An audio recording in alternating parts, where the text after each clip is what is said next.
Welcome to Hear Me Out Pitch, or welcome back if you're returning. I'm Tim, And I'm Willem. and we got another artist. Another one, because you guys like us. Thanks. And it's been a bit. It's been a bit since we've talked. We're sorry. And it's late. Yeah, it's 9:15 right now. Ooh, yeah, it's a late one. So So, luckily I've tucked all my kids away. It's fine. Tucked the kids away. I don't have children, as you can obviously tell, because I flubbed that up so bad. So my wife and child are in bed. Yes. So we do have permission to stay up late because Tim's wife and baby are asleep. So Yep. we're good. We're good. I got permission. We could hang out. Yes, I do have to ask his wife for permission. I'm like, please, can Tim come hang out? She's like, no. And I'm like, dang it. I'm just kidding. Well, like I said, it's late, so we apologize if we seem tired. It's also just been a long few weeks. Oh my glob. It's just how has it been 3 years and it's not even the end of February? I know. Like, goodness gracious. But anyway, we got another good one, another artist. And I'm gonna let Willem take it away because he's the one that's been talking to everybody. I'm just gonna go with the username. That's what I'm gonna just do because this is on Instagram and this is Silva Pop. And I love them. They're hilarious. She's so funny. And she always posts videos of her like playing Helldivers. And I'm like, I gotta hop on. It'll be fun. So, but again, Ethan keeps trying to get you on. And I know. Well, and I just dropped my PlayStation membership because that costs money. But now Ghost of Tsushima is coming out with their thing and they play online. And I would rather cut up demons with buddies than shoot things because y'all just get in my way. But yeah, no, and I'll make sure to, I've hopefully put up the Instagram page. I've put up everything. This is one of our many, many friends that we have made due to associating with Maki and doing her videos. So it's just kind of like this little community of soul deers. And a few of them have reached out and been like, I have a character I want you to talk about. I'm like, okay. And boy, she delivered. Yeah, She delivered. I'm excited for this. This is not going to be much of a pitch, so much as it's going to be. I've got things I want to talk about with this character that you like are kind of fun. Because this is just a lot of fun, and this is definitely more up Tim's alley. It's but I asked Silva to, and I hope I'm saying that right. I'm sorry, I meant to ask, and just you can yell at me in the comments and give me grief. And honestly, I feel like that makes you guys laugh. But please don't take offense. I'm terrible with names. I called Tim him for years. That was terrible. I'm yawning. That's how bad that was. But darn it. I'm trying to like new things so that you guys can see what we're looking at. So let's see here. Blam? No. I did the wrong one. What am I doing? That's the Instagram page. That's not what I wanted. Blam! Aha! But there she is. Autumn. The best season and Silver's OC with little tiny. So Autumn, who is what did she say? It was a wood elf? I'm terrible with this. Wood elf paladin, Oath of Devotion. This is coming from. I'm assuming this is Baldur's Gate because she's made a lot of references to Baldur's Gate in this. And I don't know if you saw the pictures, but I'm sure that's from in-game Baldur's Gate. Yeah, that looks like in-game Baldur's Gate. Oath of Devotion paladin, typically in the lore, they are kind of the protectors, right? They're your knight in shining armor, right? They're the ones that go in and they throw themselves in front of the fireball so that you don't get hurt. Yeah, who does that when they play paladin? Not me. It's because we have trauma because we couldn't help people when we were younger, so now we have to. You might want to consider therapy. No, if you play a paladin, you might want to consider therapy. Okay, but but what about all the other tanks? Jeez, don't get me started on barbarians. Who does that? I think barbarians are fine. I think they're well off. blindly going in and taking all the damage. Who also would play They get to that just character? do whatever they want. Anyway, but yeah, Autumn is a 6 foot to 6'2" ish, 300 to 400-year-old wood elf paladin of devotion. The red hair tied in a messy ponytail or bun. You guys seem to really like burn scars and stuff. I am curious. I do really like. I do really like this.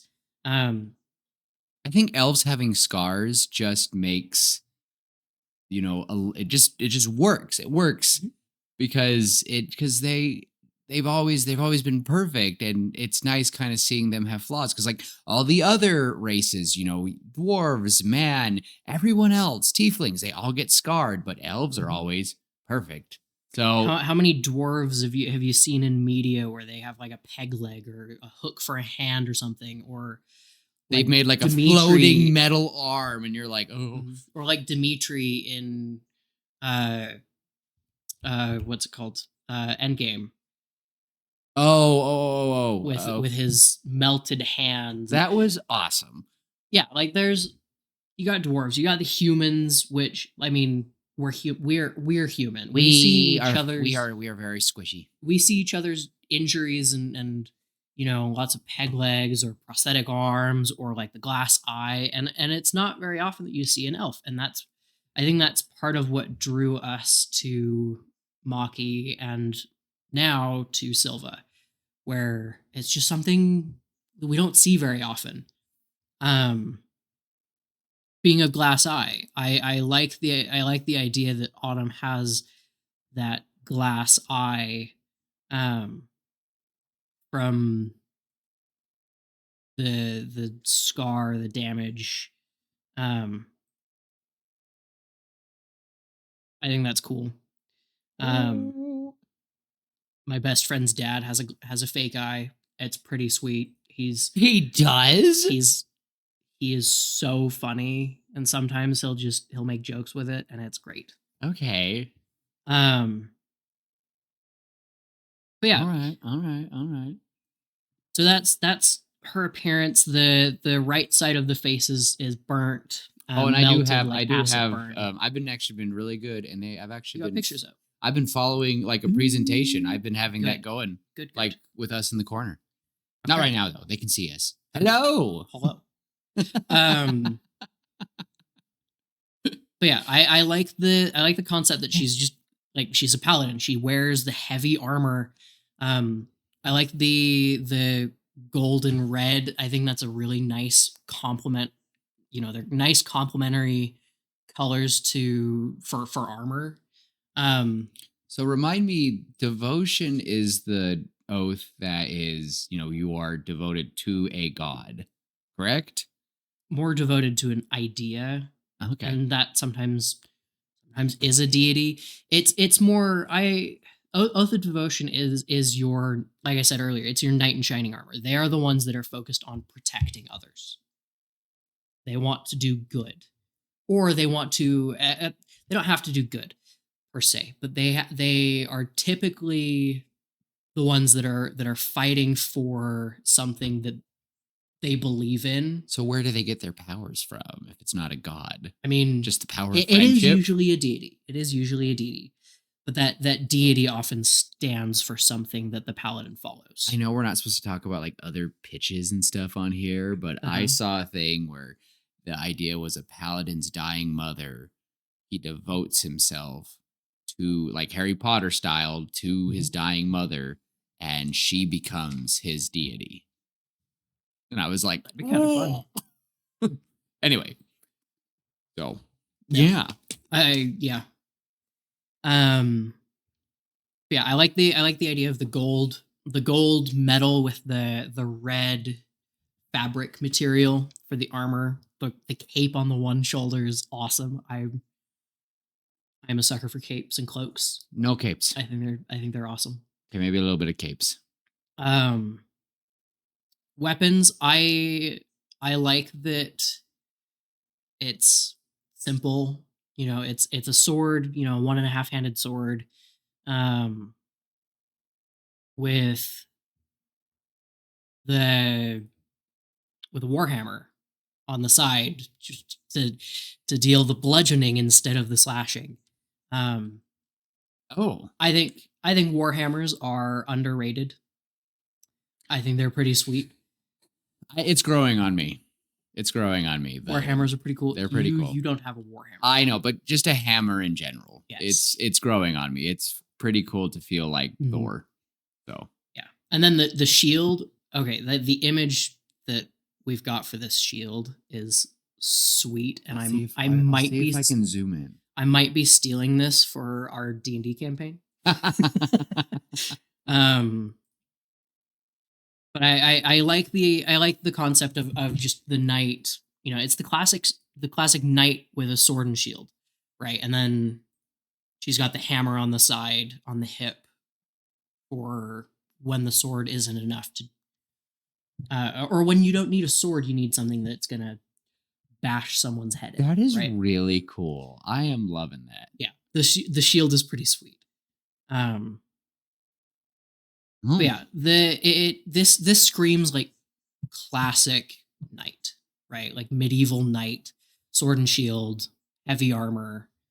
Only thing that we're missing is a mount, but A mound? mount. Oh, Like mount. like a horse. Sorry. I'm a little deaf, guys. I'm sorry. A little bit, not a lot. The backstory is really cool. I like the idea of the bouncing between foster homes and stuff. And then taking a job as a squire, as a page, and then a squire, and um, working up until she's able to become a knight herself. So Silva is Australian, so Uh-huh. I keep imagining that Autumn has an Australian accent. I love it. All the wood elves just speak like that. And I am not going to try I'm not gonna an try Australian accent right now because, like I said, it always turns British and then it'll go to Irish Uh-huh. and then I end up doing Scottish and it's just no. And I need to I'm not doing that to you. I'm sorry. And yeah, so out of respect for all of our Aussie friends, no, someday. I used to have an Aussie roommate and I used to talk with him about it all the time. He helped me for years and now I get too insecure about it. Anyway, sorry. I Here's the part that I think is probably the coolest. Autumn is basically kind of a lycanthrope, but not in the typical sense. No, it's worse than that. No, so It's terrible. What is this thing? with regular lycanthropy, right? You turn into either a werewolf or a werebear or a were-tiger or sometimes a were-rat, right? And they each have. Did you just say where? Okay, sorry. Yes. And each of those in classic D&D, they have their own alignment and everything. This is not that same type of lycanthropy. This is more akin to, I would say, Barbarian's Rage meets Druid Shape Change. Oh. You rage and transform. But it's a curse, so you don't get to control it. Or maybe you do get to control it, and maybe that's part of the curse is you have to live with it, but you can control it. Anyway, I have some lore that I think is important to this Lore for Autumn or for this what this character, thing for is? this creature. Okay. So something that Silva forgot or that she hasn't mentioned. No. This is side lore that. Okay. Yeah. Just like matter of fact. Yeah. Okay. So okay. In Dungeons and Dragons, it is a very not to say it's a pagan game, but like the pantheons in the game are often pagan. Right? There's a lot of deities and they have a lot of each deity has an aspect. There is a god who is no longer technically a god, but he's a quasi deity. I'll get there in a sec. Named Baal, named after the biblical Baal. Mhm. And Baal is the god of murder. He took upon himself part of the portfolio of death, which the portfolio just means that he has a very specific set of powers and dominion. Baal was murdered himself as a god. That's ironic. He was murdered, and his power was splintered, and his quote unquote children were these monsters known as Ball Spawn. If you've played Baldur's Gate 3, you've beaten the game, you've probably fought one, and you might have been able to turn into one if you followed the right path. What Ball Spawn what Ball Spawn basically is, if you're familiar with D&D, it looks similar to I'll just go down to the. almost a bone devil, but instead of wings, it's a second set of arms. I'll just go down to the. We'll go to the. Yeah. Should I show them? Okay. Yeah. Okay. Just show them the picture. So this is. They are covered in spikes. They have really, really long claws, and they just, mouthful of teeth. They're freaky and very Look at that. I think they're cool. Here, I'll let y'all. They I'll look- let y'all read They that. look super cool. Let y'all read that there. Anyway, so to tie up the lore of Baal, I guess. These Baal spawn. Terrifying. Yeah, these Baal spawn existed, and they were hunted, and there were 2 left. I believe during the time of Baldur's Gate 3, there were 2 left. When they were killed, because they ended up fighting each other. One was left, and then the players fight the last one. Okay. I could be wrong. I haven't actually played the game. I've gone into the lore of Baal and Baal spawn. If it's connected with D&D, I like it. he likes I like it. D&D. Anyway, once all of these were killed, all of the powers of Baal, his entire portfolio was able to recoalesce. His essence was able to recombine into Baal. These Baal spawn take on a very similar visage to his avatar, the way that he took on physical form at one point. But now that they're all dead and his essence is able to reform, he was able to be quote unquote resurrected. He came back from the dead with his powers, though he is mortal with the powers of a god. So he's not a god, he is a quasi deity. He's been demoted. He's very powerful, but he can be killed. Granted, he was murdered in the first place as the god of murder, which is funny. The irony. Point being, I had to wrap that up for my own sake, for my own sanity. He likes the little wrap around. Autumn is able to transform into one of these beasts. Look at it. It's gross. That way. This is the concept art for the Slayer, the Ball Spawn Slayer creature, which Ball Spawn are not technically the creature. The Slayer is the creature name. Ball Spawn are the followers of Baal in the cult of Baal. Okay. Anyway, I like the idea. She has written down here that having Autumn lose control during like blood moons instead of full moons. I think that's cool. Someone likes Legend of Zelda. Yeah, that too. Blood moons are just fascinating to me. You ever see one? I have. Okay. I have. They're cool. They're really cool. Basically, what a blood moon is when with an eclipse, right? Yeah.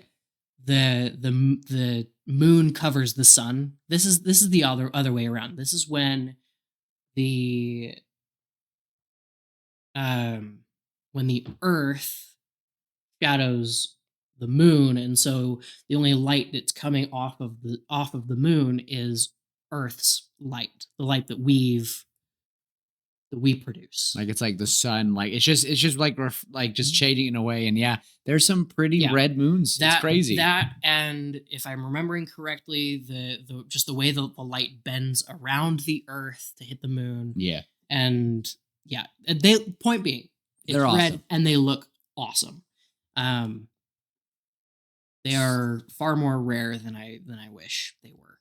They yeah. They don't happen as much as full moons, but Well, I and think a it. full blood moon doesn't very happen No, as no, no, often. no, no, no. But still, though, to see the little silver, like the little slivers, and they Mm-hmm. turn that orangey or red, Yeah. I think those would.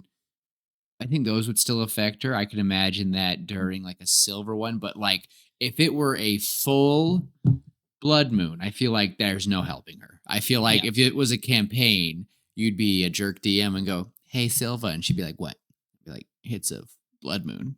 Oh, well, how big? Oh, it's a full, and you're gonna roll for disadvantage. The And you're lunar gonna eclipse. you're gonna roll for disadvantage, and you're gonna roll 5 times. What? Yeah, the triple disadvantage. Triple disadvantage, and if you roll, You can use luck, but that only adds to your disadvantage. the thing is, it's like the reverse. You have to. How would you do that? It's like you'd have to, in order to fight it, you'd have to roll above. It's like you'd have to roll above all of your rolls would have to like, have to beat the like DC, which is difficult. so it would probably be like an 18 and above for all three. In that case, I might make it 20. Not natural 20, but that 20 would be the DC. Probably a wisdom. And you have to do all three. Either a wisdom save or constitution save, depending on whether it's more bestial or more mental. I feel like with the divine, not divine, with the paladin aspect of it, though, it could probably could probably argue like, well, I'm gonna like use, if like they pray to a god. Use charisma. I'm gonna argue. No, no, no, no, no, no, no, into no. Pray, control. pray. Ask your divinity for help. See if you can do that. It's like, all right, then it lowers it by one, and you have to do just 2 straight rolls. But first, you have to roll to see if the god can help. Yeah. Oh gosh, playing a paladin. Oh, I played a paladin like that. But would you say that during Blood Moon, like small slivers, she could have certain rolls of like, oh, you can roll for, you get this special rage ability tonight. I'd have it be similar to how lycanthropy works. In D&D, lycanthropy works. Basically, you're able to just transform whenever. Okay. I'd have it be similar, except you're not transforming. Would you kind of do kind of like how my character is with like the, you can have claws, you can have a bite. I'd basically give you the abilities of a Path of the Beast barbarian. But as a paladin. And those would be extra, but only during those specific moments. Ooh. And I'd make it so that your rage, you're not fully in control. If she succeeds and fights on and if she is a full paladin on a blood moon, let's say she doesn't. Okay, wait. Would you say that she can fight it and doesn't transform, or you fight it and you control what did you call it? The Slayer. Is that how you would do it? Or you would say you suppress it and you stay as a wood elf? I'd say depending on how high you roll, I might have 2 thresholds. Okay. Two dice checks. The highest one would be to remain in your current form and just kind of stave it off. The second dice check would be a little bit lower, and that would be just to be able to remain in control. And then if you fail both of those, you're out of control. And you give me your character sheet. Give me. Oh, no, you have a little thing going, ooh, and you've already made it. Look what I get to control. Give me that. Yeah, something like that. That'd be terrible. That would be awesome. Would you make it? I'm curious now. Let's say it does. How long would the duration of the transformation last? Because most D&D fights only last minutes, 30 seconds. like 30 to a couple seconds. minutes. So would you make it that the party would have to try to subdue and just knock down and not do lethal? Probably. Probably. You'd have to make sure that they're very clear. I am not doing lethal. Yeah, probably. Now I'm curious though, with lycanthropy. Anthropy. Thank you. Are these things? Is there a weakness of these that you know of? Like how well are you versed with Slayer? Dungeons and Dragons, this isn't lycanthropy. This is its own curse. Yeah. This is an original for Silva. Like you. Yeah. Okay. In traditional lycanthropy, silver is. I mean that's just lore. We talked about it when we've talked about it with Fae and the Fae and with werewolves. Dude, what elves not like silver? No, that's tieflings. Fae don't like iron. Iron. She has probably iron. I don't know. But we talked about this last time. Elves are a little bit different because they are humanoid. They're not true Fae. Okay. They are Fae descendant. There are some elves known as Eladrin that are more. They are Fae, and they are seasonal.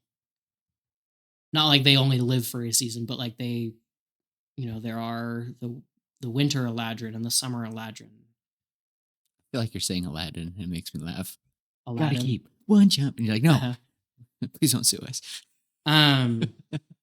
Anyway, I think with this wouldn't be a case of you need silver to kill. You need a specific thing. It's you better fight. This would be either you fight it off or you have to go find like an artifact that's able to, remove this curse, because the spell remove curse is far too low of a level for this kind of thing. Yeah. Maybe if you cast remove curse at like 9th level, but that's still like you're working up to a really, really high level of that spell. You got to work for it. Could you do something to like give clarity to her mind, help her realize? Like I'm sure in Harry Potter, they tried to do. They gave him potions to help control it. The Wolfsbane potion, and that helps him fight off the bloodlust. But he still wasn't. He wasn't Lupin during that time. No, and we don't see him during that. When we see him in the movie and in the books, we see it once and then he has not taken his potion, and he's ready to go feral. There's so much of that world I'd love to explore more, but whatever. Yeah, I think in this case it would be more of a divine kind of magic. This feels because it's ball, right? And the ball spawn. This feels not quite demonic, but almost devilish in nature without being fiendish. Okay, so if that makes any sense, ball spawn, and this is the god of murder, and let's say this paladin is devoted to, ironically, the god of health or life, could you imagine when she turns into this thing, this net of life comes divinely and like tries to hold her down? Like, no, my paladin, you don't get, like, ball, you don't get to control my. You don't get to do that. This is my paladin. You don't get to do that. I'd probably have it be that the paladin powers are suppressed. Mm-hmm. So the god can't intervene and go, "Whoa, you can't mess with my vessel like that." Oh, they could. Could you imagine? Like this just divine hand like presses the thing down. Like I would do if I was DM, I would be funny.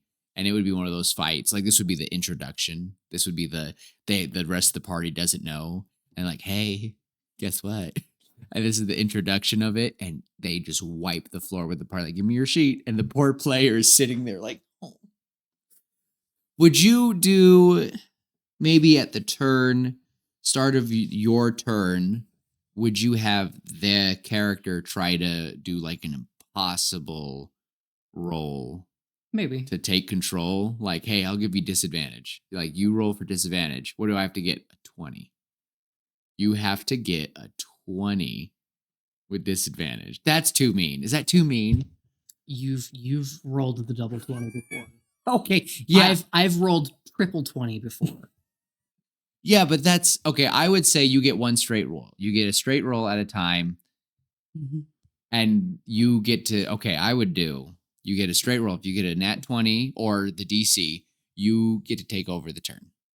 But here's how I love how this is turning into us talking about D&D, and I hope you guys forgive us for this. I hope it's okay. I hope it's okay because this is an OC of like character, and you've really fleshed out this character enough. But if we're talking with D&D terms and Baldur's Gate terms, I'm like, well, how would we do this? I think what I would do is I would have it be that straight roll, and if you fail, then you don't get to try again for a minute, unless you go a full round without dealing damage to another creature. If you go a full round without dealing damage to a creature, then you're able to remake that saving throw. What if they avoided? And I might give you advantage depending on, or lower the DC depending on how many rounds it's been since you've dealt damage. Because it's like coming down from the rage, the high of a rage. Yeah. Right? Like when a barbarian rages, they go into just full feral, I'm gonna kill everything in sight kind of mode. But if you don't damage for a round, if you're unable to hit anything or get damaged, or be damaged, if you don't hit anything, your rage ends. It's great, especially when you when you get charmed. Freaking Tim. Or stunned. Did you realize was that the plan, or after you did it, were you just like, huh? After I did it, after I did it, I was like, oh my gosh, I lasted longer than 2 rounds. My monsters lasted longer than 2 rounds. That's never happened. Oh my gosh. Anyway, I think that's how I would do it. And then after a minute, they'd be able to remake the saving throw. And if they fail again, then it's another minute. And then I might have it last 10 minutes. And then when it ends, they gain a level of exhaustion, maybe even 2 levels of exhaustion. Oh, yeah. Because after that, I would do that for the introduction. And I would definitely, if I was doing a campaign to introduce the Slayer, I would have Autumn transform, and I would be like, Silva, I'm sorry. And I would have her roll. And if she failed it, I'd be like, give me that. This is some story building. We're building some trauma as a team, and I would have them wipe out, but then I would pull the, story Dungeon Master card, and I'd be like, all right, we see this, the god of this paladin would just be like, I'm going to intervene here, because it would be like an overpowered version and wipe them out, like do all the things. And but then the next time I'd be like, no, that was just for shock and awe. So can't do that again. Give him the level 20 version. Yeah. And then drop it down to a couple levels above. Maybe for every blood moon, it'll be a different level. So sure, like the level 20 is full moon, and maybe a silver or a sliver. I almost said Silva. Anyway, but yeah, I think that's. I find the concept interesting, and for whether it's D&D or for a story, I find that, and D&D is all about storytelling. I find it just to be and that's such a sad character. What is up with you guys? We like trauma. I D&D characters like trauma. I am very happy with my okay, my first one I can't admit. Mine was a paladin who lost his whole party. Yeah, fine. Fine, I get it. But this next guy, I was like, I still got both my parents. He's adorable. And his mom almost died. It was crazy, but it was fine. He is causing his own trauma. That's how it's happening. It kind of got thrusted on him, and Tim's being a jerk to him. I like it. I think it's a lot of fun. He's only 20. He's such a little guy. He's a little bean, and now he's battle hardened. kind of. And now he doesn't look like a orc. It was fine. He's fine. He's doing great. He's great. My baby boy. He's fine. My boy. That's my boy. Oh no. My boy. Father help. That's how I feel with all my characters. I'm like, oh. So, well, technically, I've had 3, but 2 of them have been the same. So, because I just was like, you're just gonna change your color and we're good. Well, I guess for some, I don't know, what do you want to go on with this? Because I don't know, like, what is okay. I will say that Silva has sent me so many memes, and it's like, this is like how I imagine. Like, I want to see if I can, let's see if I can, like, I don't want to show Instagram memes on here. So I'm gonna keep this going. I'm gonna look at them really quick, and I'll just kind of read what Silva has sent, because oh my gosh, she's so funny. Oh my gosh, she's on right now. Woo! Like, she's on Instagram. I'm gonna text her right now. Hey, your avatar. Oh. Right now. Anyway, anyway, that'll be cute. She's gonna be like, what? If he doesn't cut this out. No, it's funny that because you're a part of the video now. But what has she sent? She sent me like, oh, it's just like all these things about like PTSD. And I've asked her like, oh my gosh, why do you do this to your characters? I was like, oh, she sent me one meme, and it was a very depressing meme. She's like, I feel like this is how Autumn is gonna die. I was like, what? She just kept. Oh, she sent me so many memes about it, and I feel bad. Like, so many. Like, I'm still scrolling. Ah, here we go. Where'd it go? Again? It was. Oh, okay. This was one, and it was when the character is only treated as a weapon. And she said, that's all Autumn knows. And I was like, okay, noted. And I said, that sounds so sad. And she says, she's filled up with sorrow and angst, the doomed experience, some might say, even with every right to be a villain. She still wants to be funny. But she did say, she's like, I've gone crazier for an elf and made her. She's like, I know I said 6 foot. That doesn't matter. Point is, she really wanted to sprinkle trauma on this character, and it made me just die, because she's really put a lot of love in it. She put so much, like, she gave me a full-on presentation. Like, look at this. Oh, it's terrible. She's been burned. She was an orphan. She went through foster system. I'm not saying the foster system is terrible for everybody, but it's just, when you have trauma like that, I don't feel like it makes it easy. In D&D, the foster system might be terrible, depending on who your DM is. Depending on who it is. So it's just, so much work. So I don't know. Point is, here's my thought. I don't want to add any story elements to this character, because this is a character that so fleshed out. She's very fleshed out, and I think this is a kind of character that that belongs in a D&D game where their story is able to be told by the creator of this character, and with the help of, a good dungeon master who's willing to help, not absolutely traumatize the player, but also traumatize the player. Push the player to make decisions that helps the character grow.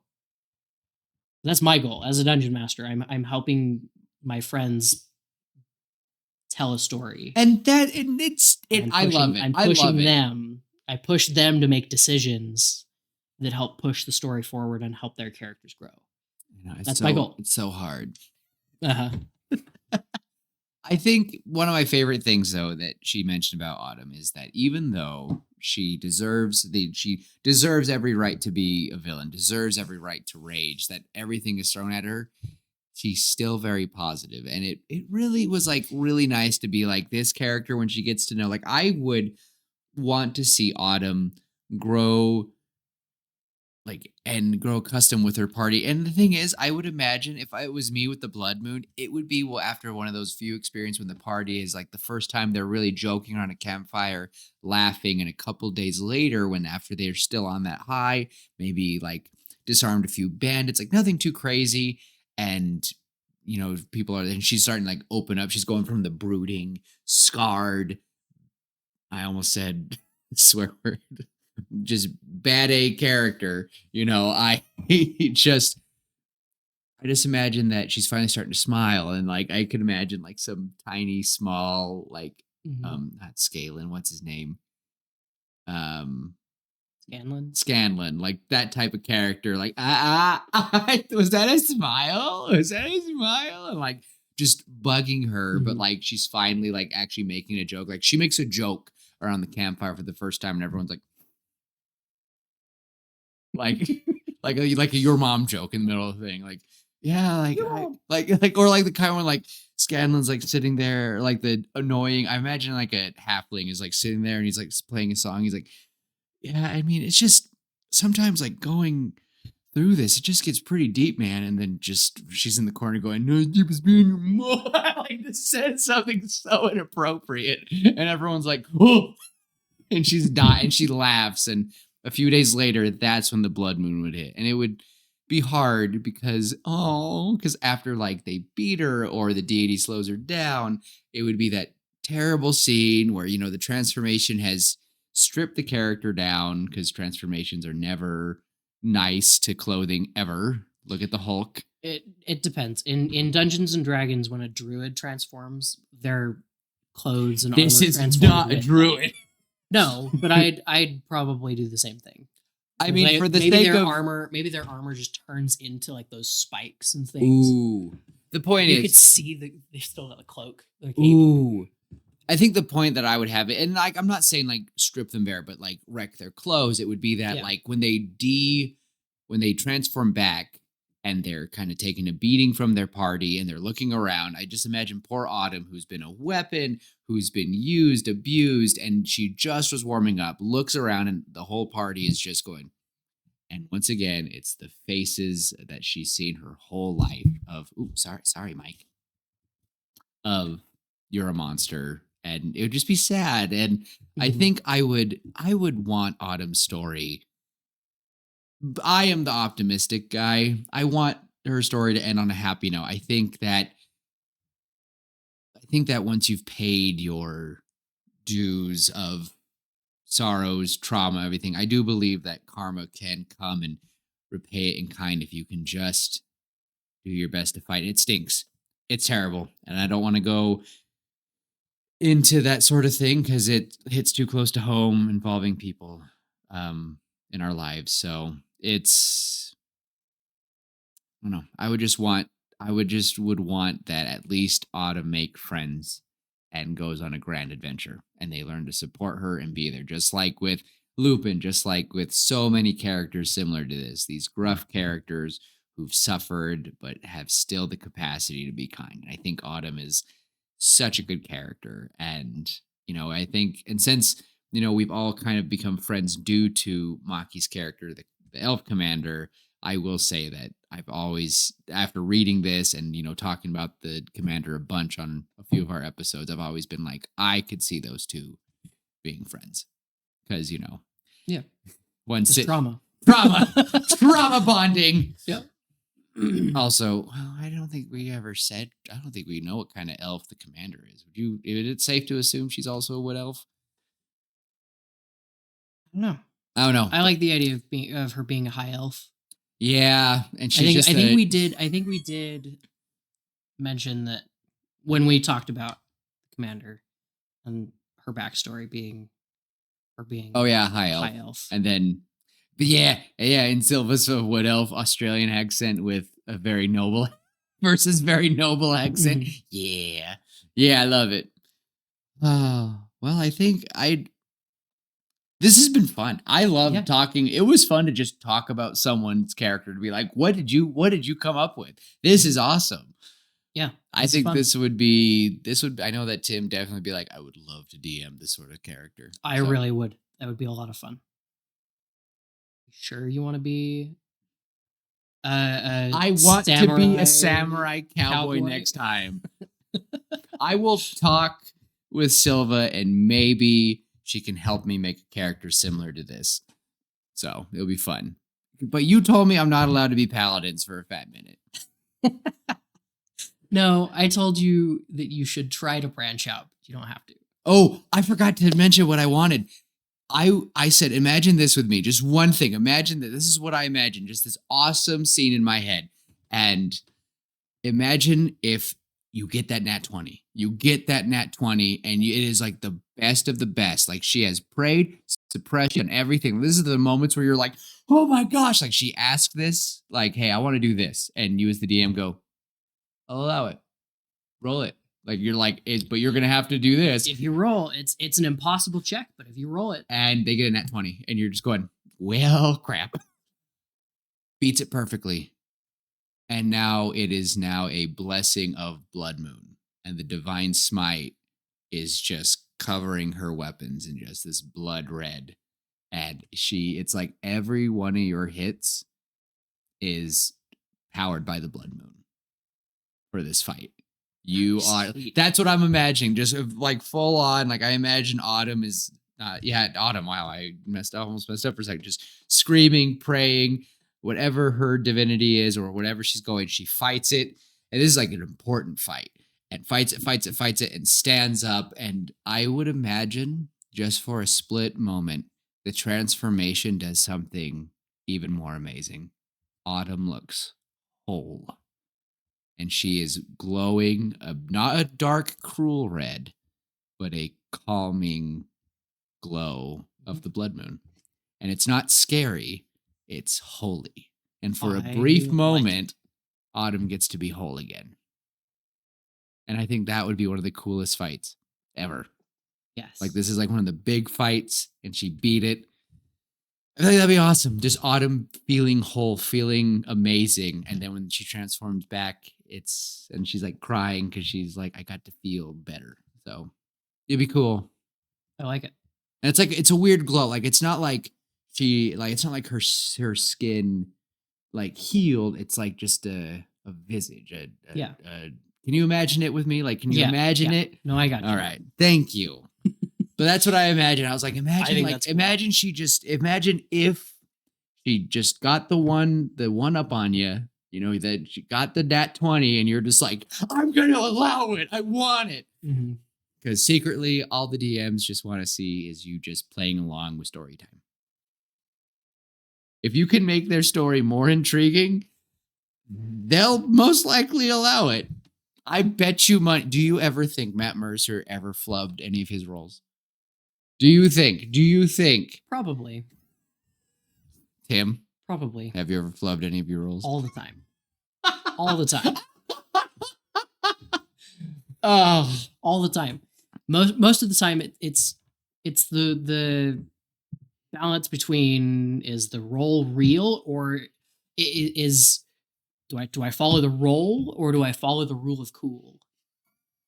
The rule of cool. And a lot of the times I'll go with the rule of cool. Like sometimes the role needs to take precedent.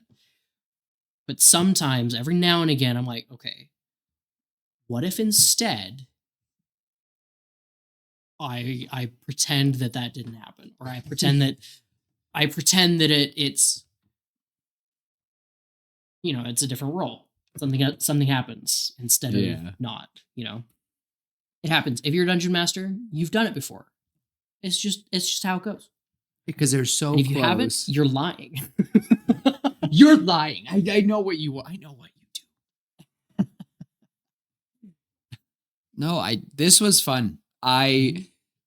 she was really nervous about sending. Because I was like, yeah, just send us like and above and beyond what I wanted, and this was fun. Mm-hmm. I don't feel like I think that just scene of Autumn Becoming overcoming it, that to yeah, me would be a lot of fun. I think that's the image is really cool. Sorry, So I am I hope exhausted. he's crying. It was so emotional. No, I've got something in my eye. No, I hope that hopefully that we were saying the name right. I feel like she's gonna be like, no, it was Silva or Silva. And I'm like, oh Glove, I'm so terrible with these names. Ah. Y'all have to start sending me voice recordings of how you say your names, because and to be fair, again, with a name like Willem, you'll be surprised. I've gotten Wallab before. I don't want to hear it. So I understand the pain, and you can yell at me and tease me forever. So, but yeah, I think I'm satisfied with my care. Me too. I have nothing else to bring about. This was fun. Thank you for giving us all the information. This was like one of our smoothest episodes. I think our tangents were very low today. So, Mm-hmm. and the time went by fast. I can't believe it's been almost an hour. But No, it's crazy. I know time flies when you're. But This was awesome. This time was flies when you're awesome. talking about things you want to talk about. Oh my gosh, it was so much fun, and it Fun. was so cool, and being able to like show it on the screen, and it was just fun to do that. So I hope you guys enjoyed. And before I send things off, Tim, do you have anything you want to say before we go? Just my normal. You know, Oh, I had a lot of fun with this. You guys know how this goes, and if you don't, you're about to find out. You know, just love each other, be kind, and remember, you can be as creative as you want, and you're the only one who's allowed to judge you. yeah, that's really about it. Thank you so much for letting us uh, play with your character for a bit, and she's amazing, and she's a lot of fun, and I really hope she gets a happy ending. So It's a really cool concept. it really is. And with that, everybody, we will see you later, pitches. Bye. Bye.